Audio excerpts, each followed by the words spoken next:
I think from a historic standpoint, our men's basketball program has been one of those powerhouses over the years. And this year they've been really, really fun to watch. They are competing at a high level.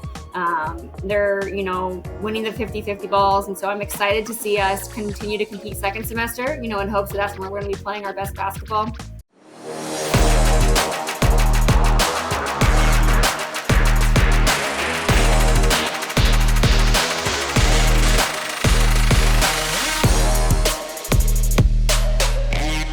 Welcome to Building a Champion, the podcast where we spotlight extraordinary achievements in sport and explore what it takes to cultivate a winning culture on and off the field.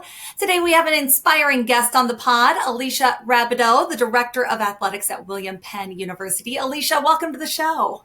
Thank you for having me. I appreciate it.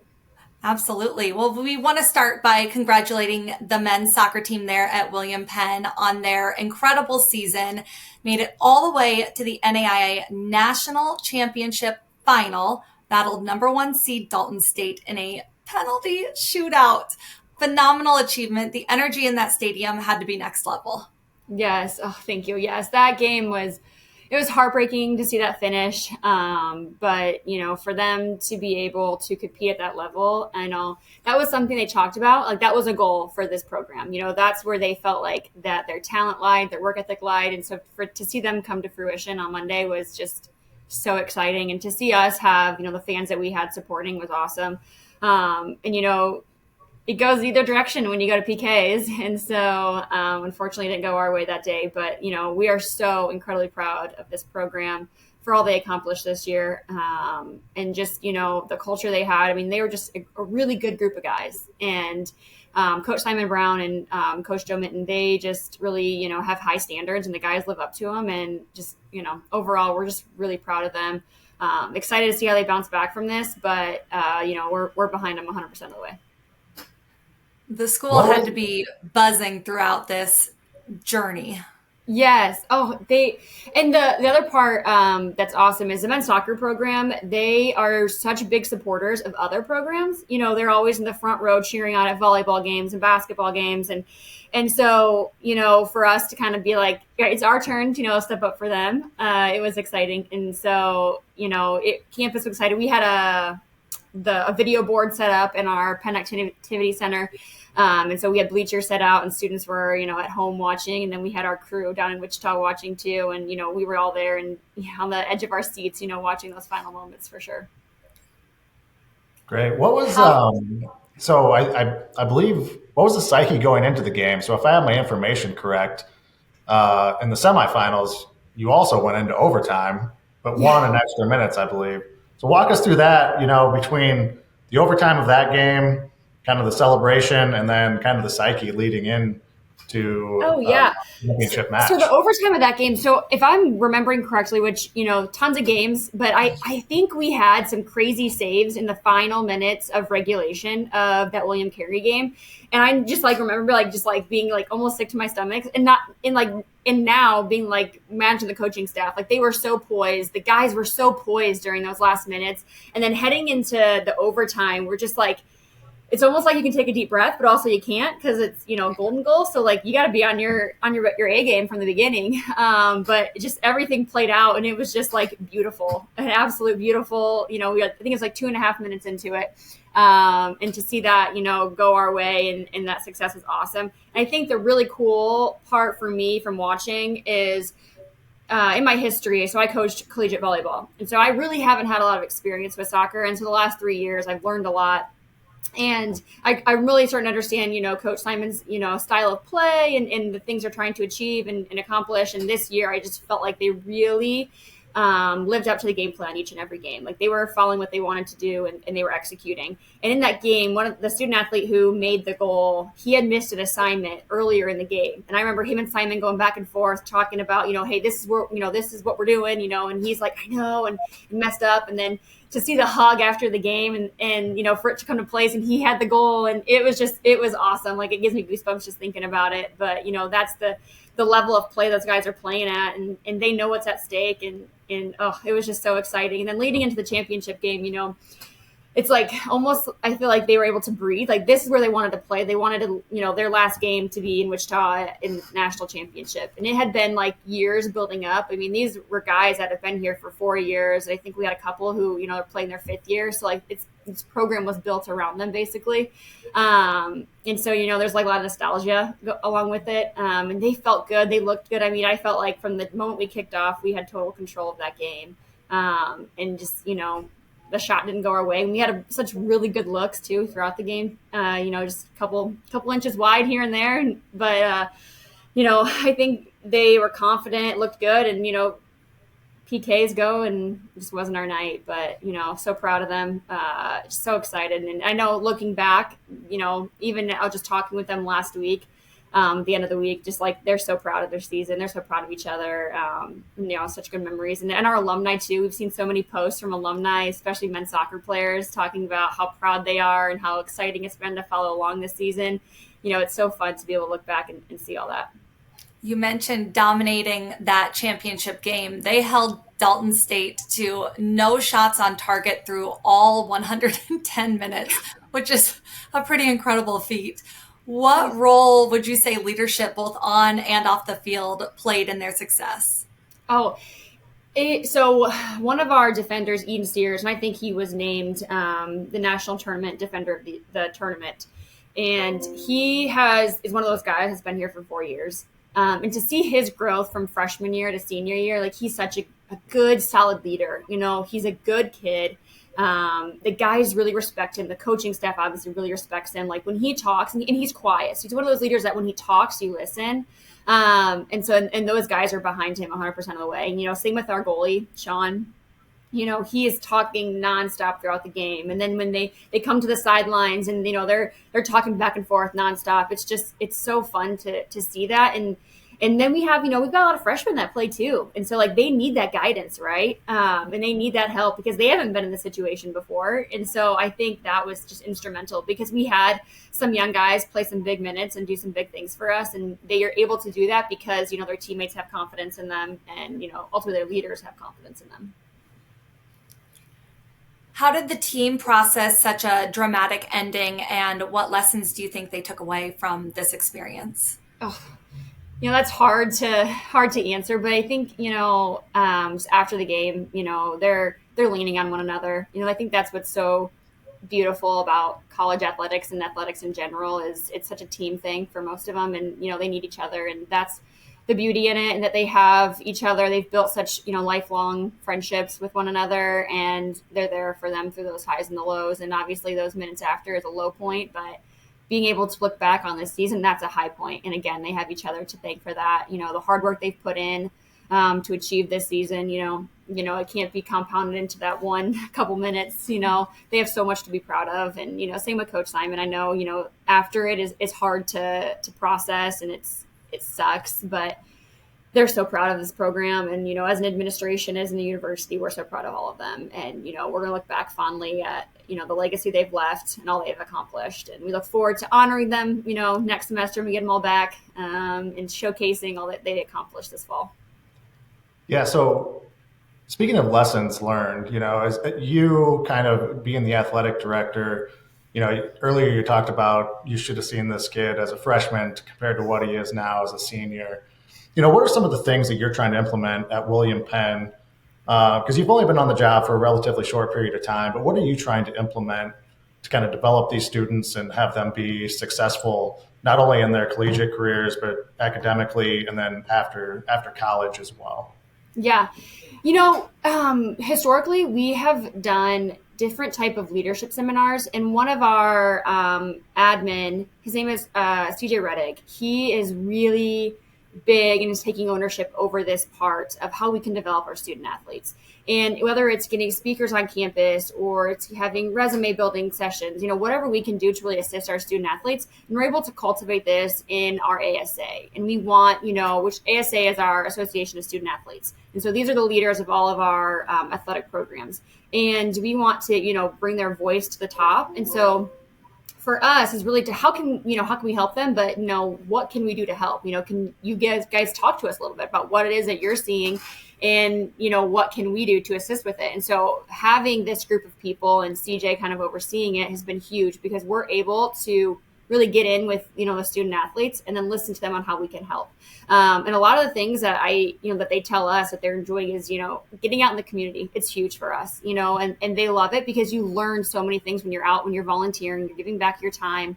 And so they're always bringing ideas on how we can help with that.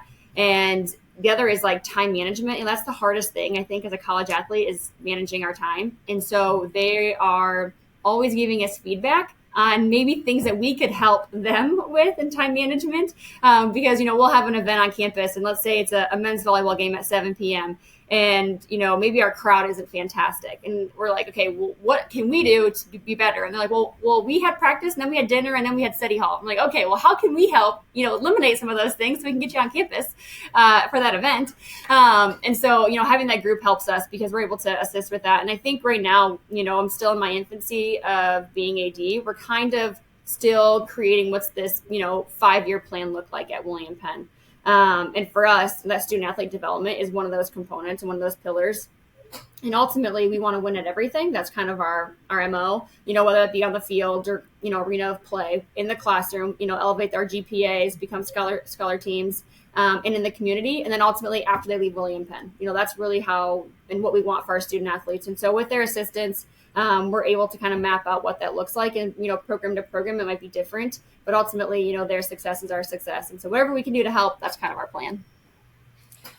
What do you think it does take to cultivate that winning culture across the athletic department? Yeah, I think, the biggest thing is, support from administration is number one, being there, knowing our student athletes, and supporting them any way they possibly need it, being at the games, going to practices, just stopping by, that's important to us. And from administration, we try to do that weekly.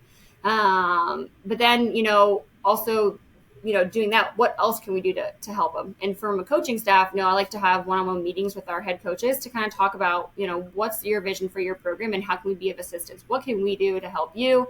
Especially when it comes to winning in those categories, what are some obstacles in the way? And so that's, for me, what's important is meeting with our coaches so that I have a better understanding, because winning for each program is going to look a little differently, and they might need help and resources in a different way. And so as a department, there's things that we're doing overall, but then program to program might look a little different. And so for me, that's kind of where we're, prioritizing things. But we want all of our programs to succeed. And so being able to help, each program the way they need it is ultimately, I think, what we're going to see as success from an entire department. You mentioned that whole department. It's clear the men's soccer team is building something truly special, but William Penn isn't just about soccer. What are some other programs at the university that are making waves? Yeah. I think from a historic standpoint, our men's basketball program has been one of those powerhouses over the years. And this year they've been really, really fun to watch. They are competing at a high level. They're, winning the 50-50 balls. And so I'm excited to see us continue to compete second semester, in hopes that that's when we're going to be playing our best basketball. Our women's wrestling program competes at the national level. We had 3 national champions last year, and as a program, we finished 4th, and that was really exciting to see. I was there, and when they won, and that was up in Jamestown, North Dakota. I can probably go my whole life without going there again. It's so cold. But, seeing those girls compete at that level was just incredible. And those were the first, national champions we've had on the women's side before. And so that was awesome. And then our men's volleyball program, actually, they were competing in the Final Four last spring as well. And we lost in a heartbreaker in the 5th set. And so, they historically have been competing at a high level, and Coach Luke Bentley, he's really got them, going in the right direction. And so we're excited. They had quite a few seniors graduate last year, and he's been, recruiting like crazy over the years, though. And so we're excited to see how he kind of, I wouldn't say rebuild, it refuels, right? Who does he bring in, and how are they going to compete this spring? So we're excited for that. Yeah. So speaking of recruiting, how does William Penn kind of differentiate itself? Because you guys are in the Heartland of America Conference, correct? Yeah. And then, but then just kind of the NAIA environment across Iowa in general is pretty competitive. So Yeah. what are you doing at William Penn to kind of differentiate yourself to bring in those student athletes? Yeah. to create that winning culture. Yes, definitely. So, yes, competing or recruiting in the state of Iowa is incredibly difficult. It is a saturated market. There are so many Yeah. colleges, especially in the Midwest in general. And so we really want to give our coaches that flexibility to get out of Iowa as needed. And one of the things that we have is we have recruiting dollars that coaches can request to go to those tournaments, go to showcases, get out on the road. And I think that's really important for us is making sure that we get out on the road. That personal connection is so important. And so giving our coaches that flexibility to be able to go do that is really, really important. But then also our relationship with our admissions department is, it's huge. It's, we need them, to bring in our student athletes and to have those great visits so that we can, be such a positive place for students to come and visit and want to come here to attend school. And so making sure that, we are able to work with them, and then coaches are able to kind of customize what does this visit look like for them. I think program to program will have different ideas of what a perfect visit day looks like for them. And so being able to work with them to create that and to emulate that is really important. And, I think in the days of how college athletics has changed over the years, visit days are one of those things that have definitely changed. We want to, the student athletes want to be putting jerseys on. They want to be taking photos. They want to be tweeting out offers. There's all sorts of things that are going into play. And so how can we continue to assist with that and to kind of bring some of those things to life? And so we keep our camera set up 24/7 basically, so that they, student athletes can come in, they can try the uniforms on, they can take the photos. We've got really cool light shows for where our volleyball team competes and where our basketball and wrestling team competes. And so when on those visit days we're doing the light shows, we're going to give them everything that we possibly can to show them that we're the place for them to want to come compete and, extend their academic career. And so for us is really just what can we do to help our coaches, to make those visit days special, but ultimately coming down to those relationship building, those are important. After such a historic year, what's next for William Penn Athletics? What goals are you and your team setting for the upcoming seasons? Yeah, I think for us and moving forward, like I said, is winning in all those categories. And I think getting those plans of what we need to do to get to that point for each program. So it's going to look a little different. But I think for me, one of the goals I have is to really continue to elevate academically. We want to see every single athletic program as a scholar athlete. That is so important to us because, after William Penn, we're going to have student athletes that will compete professionally, but for the most part, a lot will go on and they're going to find their career path and they're going to go succeed outside of athletics. And so being a scholar athlete and being a scholar team is really important to us. And so I think right now as we're kind of figuring out what does each program need to bring that to life, and being a small college athletics, we don't have, the academic oversight that you're going to see at Division I levels, right? And so, our coaches really do all of that. And so how can we help take some of that off their plate? And so that's kind of what we're working through on the academic side. And then from the athletic side is how do we stay relevant? What is everybody else doing and how can we kind of mimic that, but make it fit us better?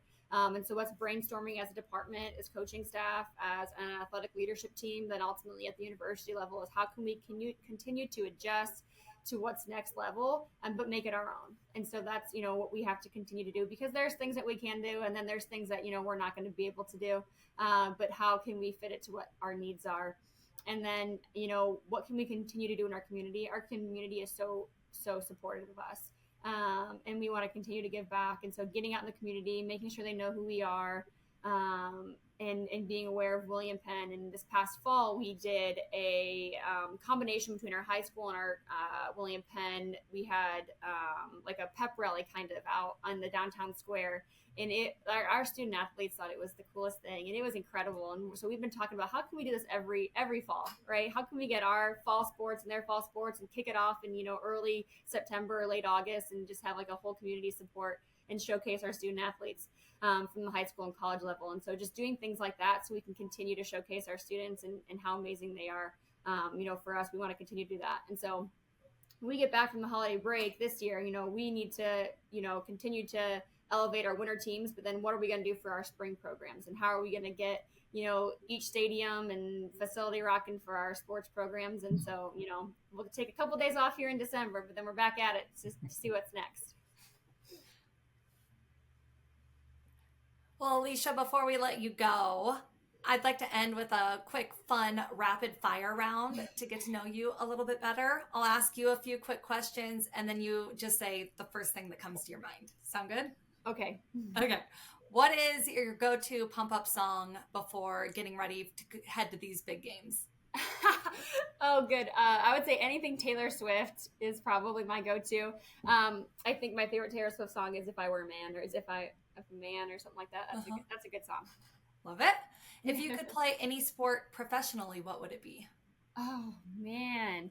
I played collegiate volleyball and basketball, so probably basketball. But I also just got into golf, and so if I could be professional golf, oh man, my husband would probably like me more because I'd be more fun on the golf course. But I would say being a professional golfer would be pretty incredible. That's a good one, and you can take that with you through life. Yeah. Right. Favorite sports movie of all time? Oh man, I would say Coach Carter. I was playing one of those. Growing up, that was elite. What is one snack you can't live without at games? I don't know if it's a snack, but I would say a bubbler. Those are like we live by those for those games, right? It just gives you the perfect amount of caffeine. What athlete, past or present, would you love to have dinner with?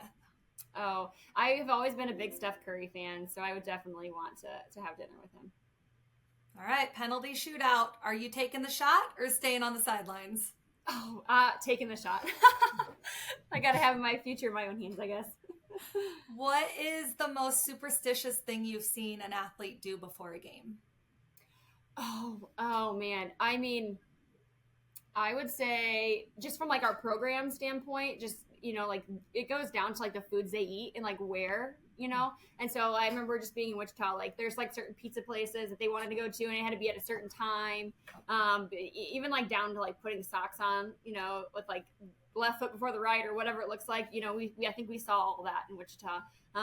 But whatever they need, I'm all for. I think I was pretty superstitious as well. And I remember when we were down there, our director of creative media, we moved him hotels a couple different times just because, we never knew when we were leaving. So our reservations were short-lived.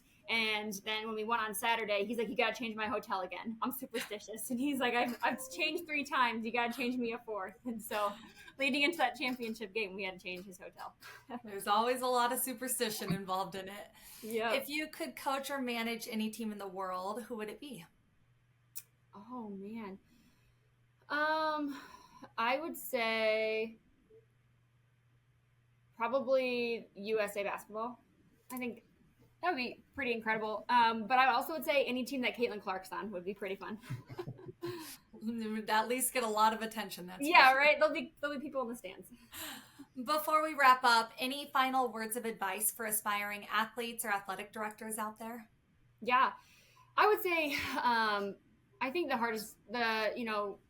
most important thing is finding people who you can take things from and learn from, but also ask for advice. I think that's so important, especially when you're making decisions that are going to impact so many people. I think the greatest piece of advice I ever gotten was think twice, act once. And so when you're in those moments, there's people who have been in them before, find those people, ask those questions. I know people are willing to help. They want to help.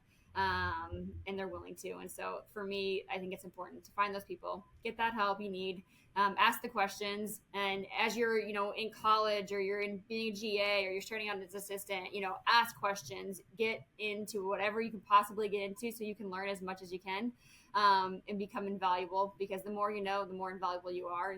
And that's, really important. All right. Well, that is going to be a wrap for today's episode of Building a Champion. A huge thank you to Aleesha and the William Penn Statesman for inspiring us all. Don't forget to subscribe and share this episode if you enjoyed it. Until next time, keep building champions on and off the field.